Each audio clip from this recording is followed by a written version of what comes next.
everybody don't know them because the band members change. But, you know, like right now, it changes a little bit every night, you know, and bottom line is the way the audience reacts, the way we react to the way the audience is reacting, that whole give and take, it's always a little different. You know, some regions are a little rowdier than others. Sometimes they sit and look at you like you're a museum piece. Oh my God, the museum piece phenomenon. It's all different, you know. Hey. Like when you guys are all like jumping and stuff, like that doesn't happen at shows anymore. Like people don't. No. Yeah, it all happens. Everything. Like, no, it goes from one extreme to the next and everything in between. Yeah. You know, like it's like yesterday at noon. Kids are softer now. They're softer now. Kids are. Oh, you should have told man. What about the kids in Colorado? Some They got their head busted and they're fucking out there still jumping around going, yeah. They got blood running down there. I'm like, what the yeah, we just saw that. Oh happen. shit! Look at No, like okay, we did a Christmas show in Los Angeles with the Agrolites, and there's these little kids, all ages show. There's these little kids just rowdy as fuck, raising hell, like stage diving, and ripping it up, Oh, you know. Man, yeah, I remember them kids. But yesterday afternoon we played in Brooklyn, outdoors. And it was an audience like we've never played in front of before. I can't remember playing in front of this many, like truly, like elderly black people. They were just coming to see Oh, yesterday, what was there. Yeah, they were not Fishbone fans. R&B They were festival. just coming to see music. Motherfuckers that go to see Steve Harvey and shit. They might have been out of the Steve Harvey range, man. They was like my mother's age and up. You know, in the 60s to Oprah. 70s. And, Wendy Williams crowd was there too. I don't know. These are the people who probably grew up listening to like Chuck Berry for real. Yep, some people like that too. How they So- preach it? They liked stayed. it. Nobody else. They stayed. They watched it. Some of them got up and danced. Yep. They moved to it.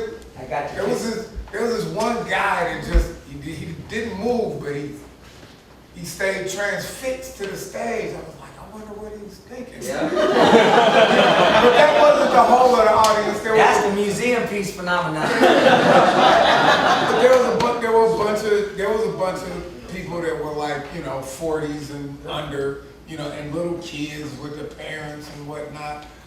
But you know, so you know, that is a whole nother realm of experience for me.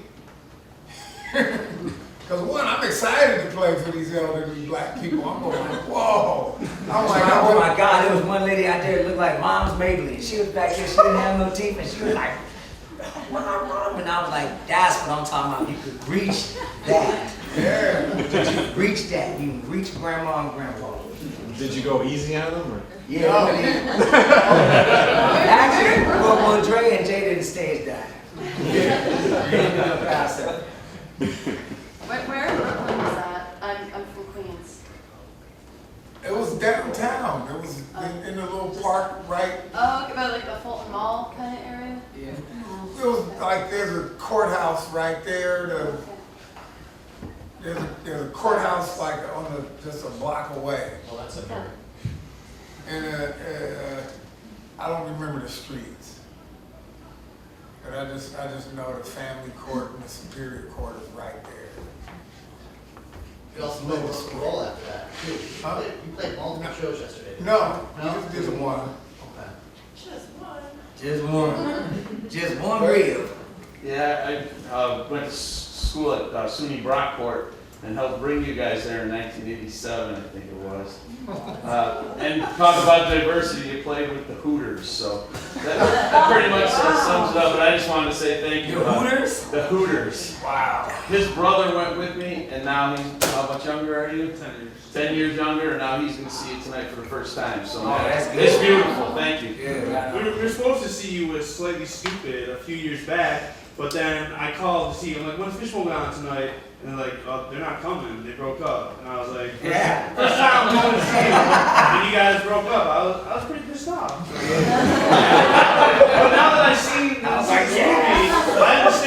watched the movie, and it makes sense after seeing that. I understand why you guys went on and made that show. Yeah, she fucking look crazy.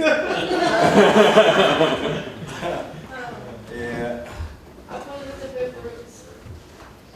Huh? The roots? Oh yeah. Yeah. Oh, the roots is fun.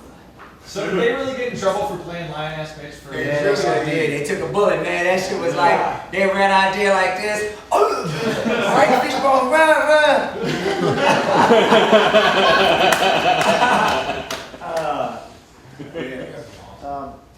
I don't know if this is a touchy question, but how do things stand with the other original members as far as you playing with them in the future? It's bleak. But if you believe in the tooth fairy, you know, it's not impossible. It's just not, doesn't look good. you know, I don't know, man. Ridiculous, yo. It's fucking.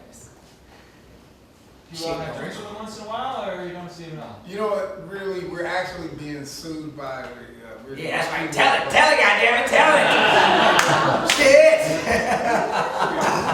we're being sued by the original keyboard player. There's some things. The unfortunate. I'm sorry to bring up. It's crazy, dude. It's crazy. And then you look at the film and shit. Yeah, things were on a pretty. I'm still friends with the motherfucker, right? Yeah. And you know, he's like, oh, somebody forged my shit. Now you owe me some money. How can you go around playing that song Every Day Sunshine? And I ain't even getting paid too. And that fucking movie. I'm like, hey man, you the one that quit. I understand why you quit. But I stayed my dumb ass here. He left. And so how can you expect after all that time and when you're going through a hard time where he's broken something, that's what I'm feeling like. He's broken. He's like, oh shit, what about that? And he wants to find out what the fuck's happening for real. It's a lot of fucked up, twisted spaghetti legal shit that has gone down and probably still going down, I don't pay too much attention to it, but just enough, just to know what the fuck's going on, because I ain't trying to have to fuck up my recreation of Fishbone for me. But yeah, shit like that's happening. Yeah. Stage diving lawsuits. I had two of them. Oh, people suing you? People suing me and Fishbone, yeah. That's why nobody wants to see that. There you go. Lots of Yeah. Just thought of another- Where was that footage where? What theater was it that you dived off? Yeah, the the balcony? balcony. Oh my God. Speaking of. That was San Francisco, Nice. at the Warfield. Yeah, and some other ones too. Did you call out to the people on the floor to catch No, you? they can't hear me. That was incredible. I'm just depending on the band and them, Mhm. So what's up with that drug lab? What are you guys doing about that? Looks like a piece of it, donate. What are you gonna Is do that going to with the your museum? lock? I'm gonna tighten it up and just keep it growing. Is it, how did you ever cut it?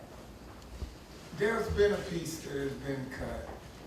It was like, looks like it might fall off, it won't, but there was a piece that got kind of tacky and I had to let it go. It was only about that big, the very first. Yeah, you right there. What's the relationship specifically with Kendall Jones since the scenes filmed for the movie? Well, you know what, Kendall has stepped up when we were in the area that he lives in a few times, like about 3 different times. And the last time, it was actually a showing of the documentary. And I actually had to go do an interview while the movie was showing. And when I came back, Angelo and Kendall were doing a question and answer session like this together. And I came right to the front of the stage, and I asked Kendall, what did you think of the movie? He was like, I liked it, but we gotta talk. I'm like, anything you wanna talk about? Too late now. And so it was anyway, and Kendall was actually really, he spoke at that night that you saw in the documentary, and every time I saw him afterwards, Kendall actually spoke about getting the original members back together and doing it. Like, that was on his mind, and he was completely humble about it. And he just, you know, he was all about, you know, propping the legacy of the band up. And really what, the last thing that I heard was that he saw a trailer, a trailer for the documentary, and he thought it made him look crazy. Damn. After he saw the movie, he was fine with what was in the movie, but he said the trailer made him look crazy, and I haven't spoken to him since. Crazy, what is that? Maybe it made him look artistically valuable. And you know what? Honestly, like, there's a part of me, like, one thing I told Chris, and Fish is my brother, we talk, he's not in the doc, but, you know, honestly, like, I got a band. I'm living my dream. At the end of the day, there's a part of me that, like, actually, you know, Kendall was like one of my best friends ever. You know, so it's like we don't have to run around playing music, but it would be important for me to kind of communicate with him and hear him and whatever the fuck he's got to say. You know, but you know, he's kind of back in the shadows again. Back in the shadows again. Maybe one more? There was somebody in the back that raised their hand a while ago. I don't know if you still have a question over here. I'll tell you, I wanted to say thank you to you guys for all the years, and one of my most memorable childhood stories ever. I went and saw you guys at a place called Sinbad's out behind behind the runway to the airport. And I was a poor little white kid. I couldn't afford the ticket at the door. You played the outdoor stage, so I just stood in the parking lot, and I kind of walked back toward the edge of the stage, and Fish was playing, and he looked over and he saw me and threw me the sticks. Right. And I was just like, oh, this is amazing. Then he kind of looks back over and he gives me the head wave over. I walked backstage, hung out backstage, watched the whole show. All you guys came on, hung out for hours, gave me pizza, and just, you know, shot the shit. So it was inspiring. So it's, you know, I'm looking forward to seeing you again. And Angelo, I ran into you a couple years later at Lollapalooza, just wandering through the crowd. You were real cool then. So thanks for all the years. Yeah, I'm sure.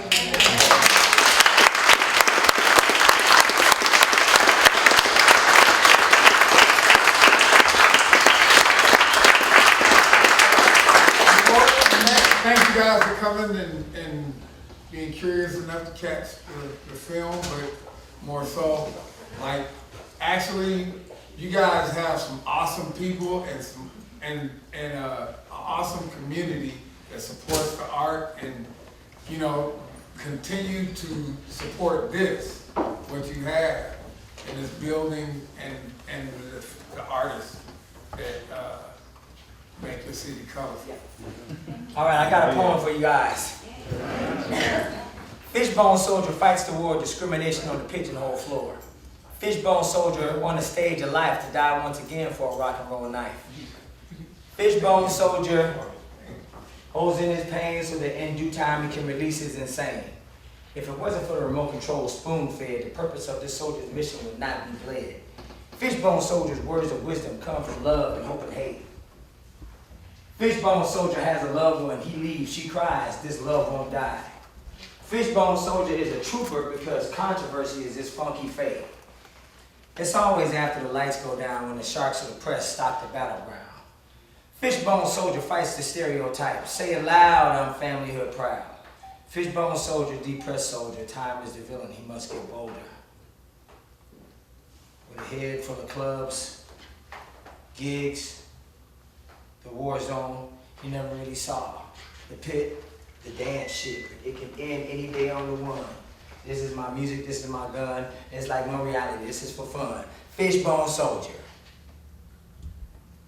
Yeah, so I hope y'all come to the show tonight.